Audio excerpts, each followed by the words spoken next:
Kat, Stefan, ada apa denganmu hari ini? Masih mau akting tidak?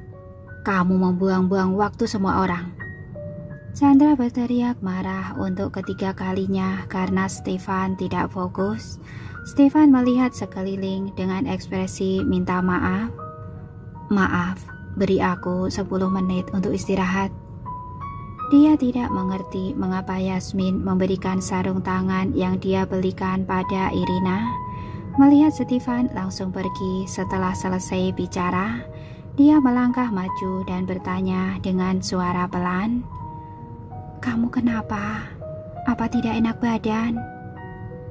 "Tidak, beri aku 10 menit. Aku janji akan mengatur kondisiku." Suaranya tenang tapi tidak bisa menyembunyikan emosinya yang rendah. Dia kembali ke mobil istirahat, duduk di kursi dengan mata tertutup memikirkan sarung tangan di tangan Irina, membuat nafasnya menjadi sedikit tidak stabil. "Ambilkan ponselku." Dia tiba-tiba berbicara kepada asisten yang sedang memanaskan air panas untuknya di samping. Dia jarang bermain dengan ponselnya, apalagi saat syuting. Terakhir kali dia menggunakan ponselnya itu karena Yuanita membuatnya marah. Satu demi satu semua orang kembali ke gerbong untuk beristirahat. Yasmin sedang memilih pakaian untuk orang lain yang sedang syuting. Chandra berjalan ke arah Yasmin dengan secangkir teh kurma merah yang mengepul. "Berkat kakak sepupu kamu, kita bisa minum seteguk air panas." Stefan memandang Yasmin dengan tenang melalui celah di antara partisi. Ada emosi terluka di matanya, tapi pada akhirnya dia tidak mengatakan apa-apa. Dia mendengar Yasmin berkata, "Sutradara, jika aku melakukan kesalahan lagi, tolong tegur dengan lebih lembut." Saat mengatakan ini, dia tidak bisa menahan diri untuk melirik Stefan. Suasana hati Stefan sepertinya tiba-tiba berubah hari ini. Dia tidak tahu apa yang terjadi. Chandra melihat Yasmin memandang Stefan dan bertanya dengan suara pelan, "Apa kamu tahu apa yang terjadi padanya?"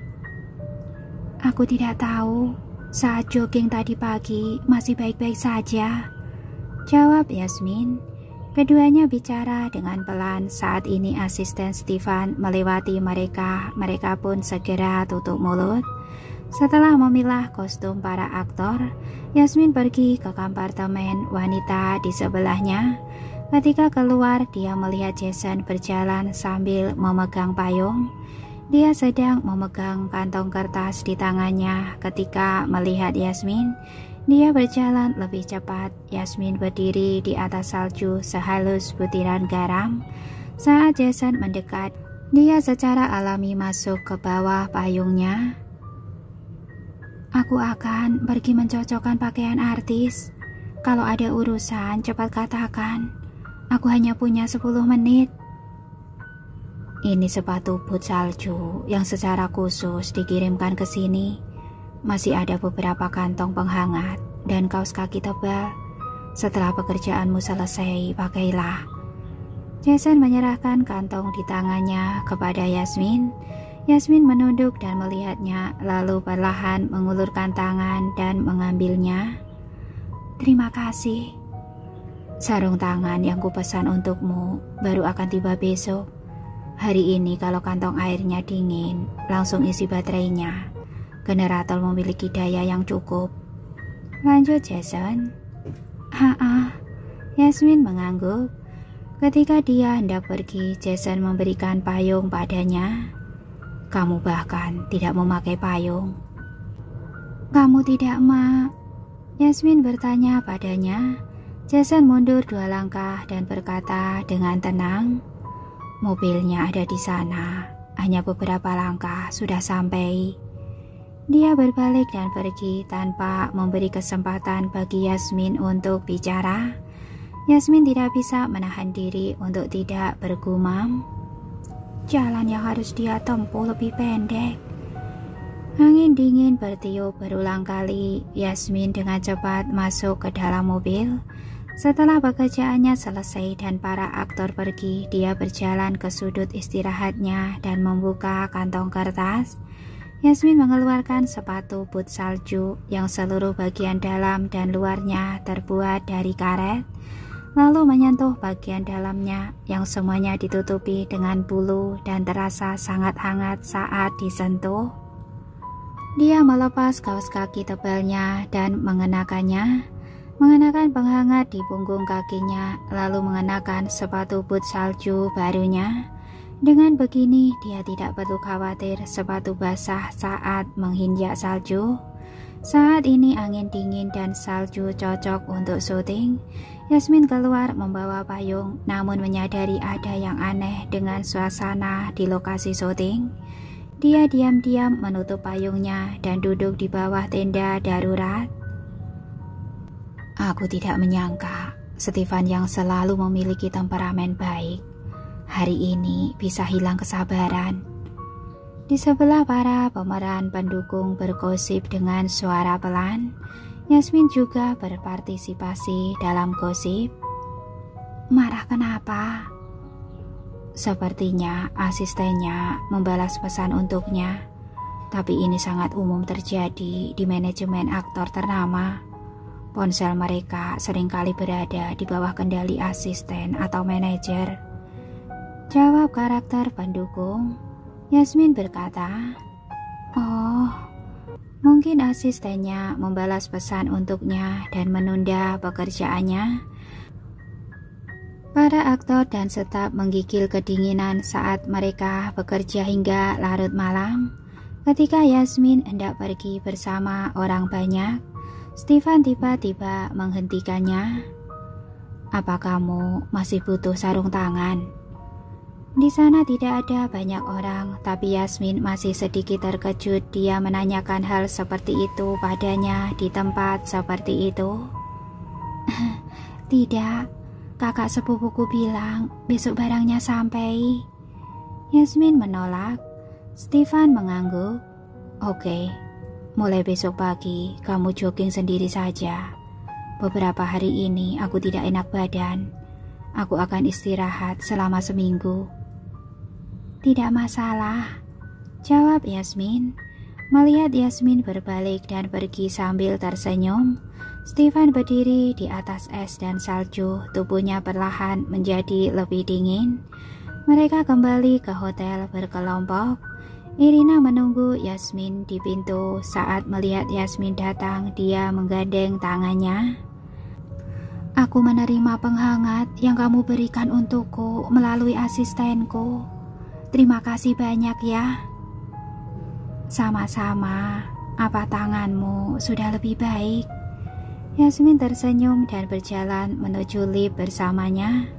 Cara keduanya berpegangan tangan dan berpelukan membuat Stefan yang ada di belakang mereka merasa tidak nyaman. Irina menempel ke bahu Yasmin dengan manja. "Bengkaknya sudah mereda. Setelah syuting selesai, aku akan pergi ke studio kamu untuk memesan gaun." "Oke." Yasmin segera tersenyum. Ekspresi Stefan terlihat sangat buruk. Ketika Jason datang menjemput Yasmin, dia tanpa sadar mengerutkan kening saat melihat penampilan Stefan.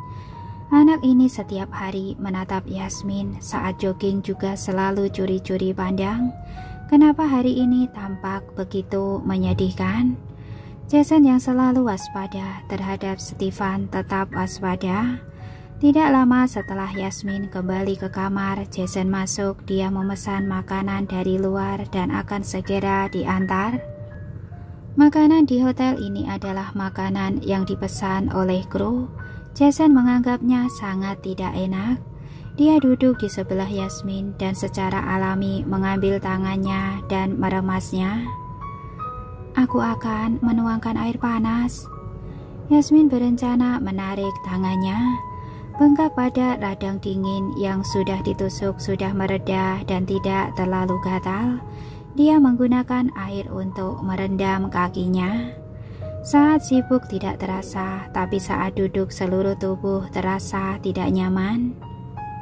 Aku akan pergi melihatnya. Kamu duduk.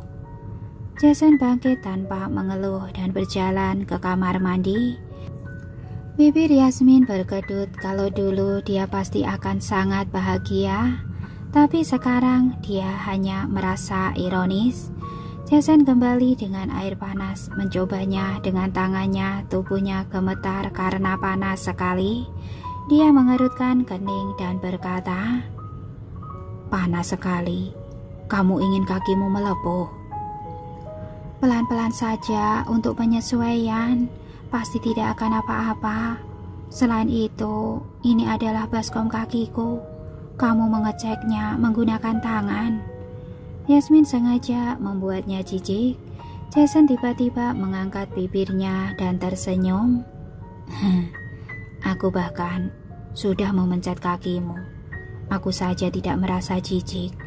Malah kamu yang jijik." "Tentu saja tidak. Kakiku juga wangi," kata Yasmin sambil bersiap merendam kakinya. Jason mengambil serbet di sampingnya dan menyeka tangannya. "Memang wangi." "Kamu mesum." Yasmin memaki dengan wajah merah. Dia tanpa sengaja menurunkan kakinya dengan cepat dan tubuhnya gemetar karena kepanasan. Akibatnya dia menendang baskom. Air memercik ke arah tungkai dan kaki Jason. "Yasmin." Dia tidak bisa menahan diri untuk tidak berteriak karena sangat kepanasan. Yasmin berguling dan naik ke sudut sofa. "Siapa suruh kamu mengobrol denganku saat aku perlu konsentrasi?" Jason segera melepaskan sepatunya. Wajahnya memerah dan dia meraih kaki celananya yang basah dan menariknya ke atas. Setelah rasa sakitnya hilang, dia memelototi Yasmin. "Kamu sengaja ya?" Yasmin memeluk bantal dengan ekspresi polos di wajahnya. "Tidak, beneran." Jason menarik nafas dalam-dalam dan mengeluarkan ponsel untuk mengirim pesan ke asistennya. Setelah beberapa saat, asistennya datang. "Ambilkan dia baskom berisi air panas, lebih panas, dan minta pelayan hotel untuk datang dan mengepel lantai hingga bersih. Setelah itu, kamu berjaga di pintu. Nanti akan ada yang mengirimkan makanan," kata Jason sambil menahan amarahnya lalu berbalik pergi. Yasmin meringkuk di sofa dan tersenyum polos pada asisten Jason. Asisten mengambil baskom yang terjatuh ke lantai dan pergi ke kamar mandi. Yasmin merendam kaki. Asisten pekerja keras itu membantu pelayan yang datang untuk membersihkan kamar. Jason datang tapi makanannya belum diantar. Dia agak marah. Dia menelpon restoran, namun ternyata jalanan sulit dilalui karena salju. Pengantar masih dalam perjalanan. "Menunggu kalian mengantar setengah jam. Saat datang, makanannya sudah dingin," kata Jason dengan marah. "Aku akan mengambilnya. Kirimkan alamatnya padaku." Asisten melangkah maju dan berkata. Yasmin tidak dapat menahan diri dan berkata, "Mobil akan tergelincir. Kamu harus hati-hati. Kalau tidak bisa, tidak perlu pergi." "Tidak apa-apa, Nyonya. Aku akan mengemudi dengan lebih hati-hati," jawab asisten itu. "Pergilah dan hati-hati," kata Jason. Setelah asistennya pergi, Yasmin berkata dengan tidak puas, "Aku tahu kamu tidak sabar, tapi dalam cuaca seperti ini tidak boleh mendesak. Bagaimana kalau dia panik dan terjadi sesuatu padanya di jalan?"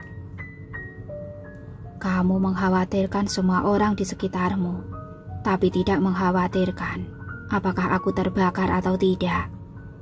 Jason duduk di sebelahnya dengan wajah dingin. Yasmin sangat ketakutan sampai meringkuk. Jason melihat reaksi Yasmin. Awalnya dia ingin memegang tangannya, tapi akhirnya menyentuh kepalanya dengan lembut. "Aku khawatir kamu tidak suka kalau makanannya dingin." "Aku bisa makan apa saja. Aku tidak pemilih." Jawab Yasmin tanpa emosi. Berikan tanganmu padaku, kata Jason padanya. Yasmin menyerahkan tangannya padanya. Setelah makan, Jason meremas kaki Yasmin sampai berhenti gatal sebelum kembali ke kamar. Yasmin meringkuk di selimut hangat, hatinya terasa penuh. Tapi ini sangat membingungkan. Apa hubungan dia dan Jason sekarang? Setelah memikirkannya, dia masih merasa tidak bisa memaafkan Jason dengan mudah. Apa yang terjadi di rumah Jason masih melekat dengan jelas dalam ingatannya. Hatinya tidak akan lunak lagi karena Jason bersikap sedikit baik padanya. Dia tertidur saat pikirannya melayang. Tapi malam ini Stefan tidak bisa tidur. Begitu Jason berbaring, dia menerima pesan dari asistennya. Stefan ada di luar, seluruh tubuhnya basah kuyup. Malam ini turun salju lebat. Stefan benar-benar di luar dan terkena salju. Jason membalas pesan itu. Jika dia masuk angin, segera hubungi dia, dokter. Lalu bicaralah dengan Chandra. Semua orang ingin mengakhiri syuting secepat mungkin, tapi Stefan malah keluar dan diam di tengah salju. Kalau sampai sakit bisa menunda kemajuan kru, dan Yasmin harus tinggal di sini kedinginan. Keesokan paginya, Chandra memberitahu semua orang untuk mengambil cuti. Irina berlari ke kamar Yasmin untuk bergosip. Aku dengar tadi malam Stefan berdiri di tengah salju dan basah kuyup. Seluruh tubuhnya kedinginan sampai membiru. Sutradara Chandra menariknya masuk ke dalam hotel dan memakinya, kata Irina dengan mata terbelalak. Dia berada pada usia yang penuh semangat. Matanya berbinar ketika membicarakan hal-hal ini. Mungkin ini yang namanya aktor, Yasmin berkata dengan bingung. Dia juga tidak mengerti. Irina cemberut ketika mendengar ini. Apa karena dia akan berakting orang sekarat, jadi menyiksa diri sendiri hingga dalam keadaan menyayat hati? Yasmin menggelengkan kepalanya. Dia minum teh susu panas dan merasa sangat nyaman duduk di sofa malas di sebelah jendela tinggi sambil menyaksikan salju pada hari-hari ketika dia tidak sedang syuting. Aku benar-benar tertinggal jauh dari Kak Stefan. Aku pergi dulu. Irina segera berdiri. Yasmin mengiyakan hari ini dia tidak perlu bekerja. Dia punya 1 hari untuk menenangkan pikirannya. Jason datang ke kamarnya dengan membawa laptop. Melihat Yasmin duduk di dekat jendela sambil mengamati salju, dia bertanya, "Apa kamu menyukainya?" "Duduklah di sini dan lihat apa kamu suka," jawab Yasmin. Hanya duduk di ruangan dengan pemanas dan menonton salju saja sudah nyaman. Di luar dia merasa wajahnya seperti akan pecah. Dia hanya merasakan sakit. Jason mengeluarkan sarung tangan dan kabel pengisi daya dari sakunya dan meletakkannya di meja kopi. "Aku sudah membelikan sarung tanganmu." "Aku akan meminjamkan sarung tangan ini pada Irina." Sarung tangan yang dipakai Irina adalah sarung tangan pemberian Stefan untukku. Aku harus mengambilnya kembali. Saat selesai syuting, aku akan mengembalikannya pada Stefan. Yasmin tiba-tiba berkata pada Jason. Karena sarung tangan ini, Irina merasa berhutang budi padanya. Dia merasa bersalah pada Stefan. Kalau Stefan tahu Irina ingin memesan gaun dari LM sebagai ucapan terima kasih atas sarung tangan ini, hanya akan menyebabkan kesalahpahaman. Jason segera meraih sarung tangan di atas meja kopi dengan ekspresi dingin di wajahnya. "Kenapa barangku harus digunakan wanita lain?" Setelah selesai bicara, dia tiba-tiba teringat penampilan Stefan. Dia menghubungkan dengan perkataan Yasmin dan langsung mengerti.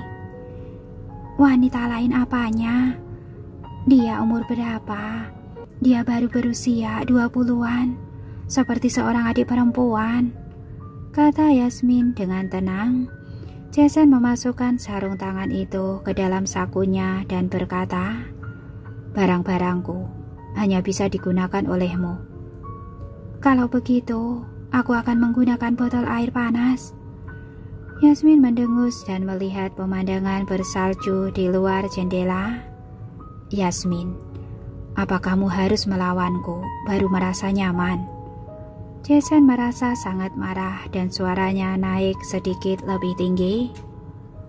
Setelah dimarahi olehnya, Yasmin mengerutkan kening dan menatapnya. Sudahlah, kalau kamu tidak setuju, untuk apa kamu begitu galak? Bukannya hanya sepasang sarung tangan saja. Aku akan meminta Stefan memberitahuku di mana membelinya. Aku akan membelinya sendiri. Apa kamu bersikeras untuk mengambil kembali sarung tangan Stefan? Jason menahan amarahnya dan bertanya dengan gigi terkatup. Itu punyanya. Aku sudah bilang, aku hanya meminjamkannya pada Irina sementara, lalu membelikan yang baru untuknya. Dan kebetulan, kamu membelikan yang baru, jadi aku akan meminjamkannya pada Irina. Apa masalahnya? Yasmin bertanya. Kenapa kamu tidak meminta Stefan memberitahu Irina di mana membeli sarung tangan ini, lalu suruh dia beli sarung tangan baru untuk mengganti punya Stefan? Kenapa kamu harus terlibat? Jason bertanya. Yasmin berpikir Stefan diam-diam membelikan untuknya. Dia merasa tidak baik jika orang lain mengetahuinya, jadi dia tidak mengatakannya. Dia sangat aneh kenapa memberitahu Jason dengan begitu mudah. Ternyata dia tidak pernah mengecualikan Jason. Jadi, sarung tangan itu adalah rahasia antara kamu dan Stefan. Jason tiba-tiba mencibir dan mengejek. Itu adalah rahasia kecil yang tidak diketahui orang lain. Tapi Yasmin dengan mudah meminjamkan sarung tangannya kepada Irina, makanya Stefan merasa sangat kecewa. Yasmin tampak tidak senang dan membanting teh susu di tangannya ke atas meja di dekatnya. Untuk apa kamu menyindir? Kamu kira aku sama sepertimu? Kamu tidak senang melampiaskan amarah padaku. Kamu kira kamu siapa? Jason mengeluarkan sarung tangan itu dan melemparkannya ke meja kopi. Berikan kepada siapapun yang kamu mau. Terserah kamu, oke? Ini barangmu. Aku sudah tidak menginginkannya lagi. Aku lupa. Sikapmu yang begitu tangguh benar-benar mempersulitmu. Yasmin tiba-tiba menjadi tenang. Itu adalah suatu yang dibeli oleh Jason. Kualifikasi apa yang dia miliki mengambil keputusan bagaimana menggunakannya? Apa dia masih berpikir dia dan Jason memiliki hubungan yang sangat dekat? Beberapa hari ini Jason sedikit baik padanya. Dia sudah dibutakan lagi, tidak tahu bagaimana menilai dan dengan berani menangani barang-barangnya dengan paksa. Itu salahnya hubungan mereka tidak pernah sebaik ini. Melihat ketidakpedulian di antara alis dan matanya, Jason melunak. Tadi aku merasa kesal. Aku akan membelikan satu pasang lagi. Kamu kembalikan punya Stefan pada Stefan. Dan yang ini untuk Irina, oke? Tidak perlu. Yasmin memandang keluar jendela dengan acuh tak acuh dan terus memandang salju. Mulai sekarang, kalau tidak ada urusan, jangan masuk ke kamarku, supaya tidak membuatku kesal. Yasmin. Jason, jangan bicara lagi. Tadi salahku. Tidak seharusnya aku berpikir bisa mengambil keputusan atas barang yang kamu beli. Yasmin benar-benar introspeksi diri dengan serius. Dia merasa tadi dirinya memang terlalu menganggap semua ini sudah selayaknya. Hubungannya dengan Jason tidak pernah sedalam ini, sehingga dia bisa mengambil keputusan untuknya. Kamu bisa melakukannya. Kamu memiliki hak ini. Jason berjalan ke sisinya, memegang bahunya, pandangannya dalam. Jelas-jelas dia telah membujuknya dengan baik, tapi malah membuatnya marah lagi. Aku tidak punya hak itu. Aku salah karena telah marah padamu. Aku sudah merenungkannya dengan serius. Yasmin menatapnya dengan senyum tipis di wajahnya.